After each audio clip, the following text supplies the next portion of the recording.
Hello there. Welcome to another episode of Electric Sheep.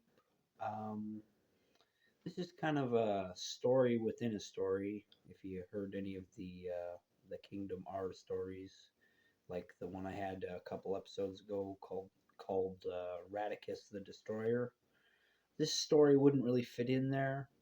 It would kind of be the story that would be told within that story, if that makes any sense. A fiction within a fiction. So without any further delay, when rats don't run. When rats don't run. In the underbelly of the drowned city, beneath the bones of broken towers and flooded streets, the rats had always run. They ran from light, from fire, from man, from the endless hunger that hunted everything smaller than itself. But one night, they didn't. The storm that swept through the ruins wasn't made of rain. It was ash and static, a gray wave crawling through the pipes and tunnels where the last survivors huddled. The humans above had long forgotten the lower city, but down here the rats remembered everything. The plagues, the poison, the traps, the boots, the laughter. When the surge came, something in the air changed. The lights flickered, and then all the noise stopped. The generators died, the alarms fell silent. Even the water seemed to hold its breath. The silence stretched, then came the sound. Soft, rhythmic, deliberate. Footsteps. Not human. Not quite. A figure descended into the tunnels, moving slow as a sermon, cloaked in rag and metal, face hidden behind a mask shaped like a rat's skull. In one hand it carried a broken signpost wrapped in wire. The other hand held nothing, but the air around it seemed to twist, as if afraid. The figure stopped at the center of the nest. Hundreds of eyes blinked in the dark. Whiskers twitched, tails froze mid-twitch, and then it spoke. Run no more. No roar, no scream, just that calm, terrible command. The rats trembled. They felt something old stir in their blood, older than fear, older than memory. It was defiance. They rose. Out from the shadows, from the drains, from the cracks in the earth.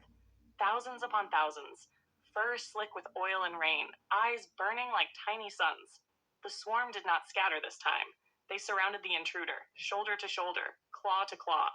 When the soldiers came the next morning, bright armor, clean boots, rifles that hissed, they found only quiet. The tunnels were empty, save for a single mark scratched into the wall. A rat's skull. Crowned. Above ground, the streets began to move. Not like tides, not like wind, like a thought spreading through flesh. Rats in every alley, every ruin, standing still in the daylight, unflinching before gunfire or flame. The age of running was over. In the silence that followed, the cities learned what it meant when rats don't run. They build. They bite back. They rule. Well, I really like that. It was kind of a cool little myth, and this is another one where all I did was think of the title. I just gave it When Rats Don't Run, and that was the story that it thought of. I didn't.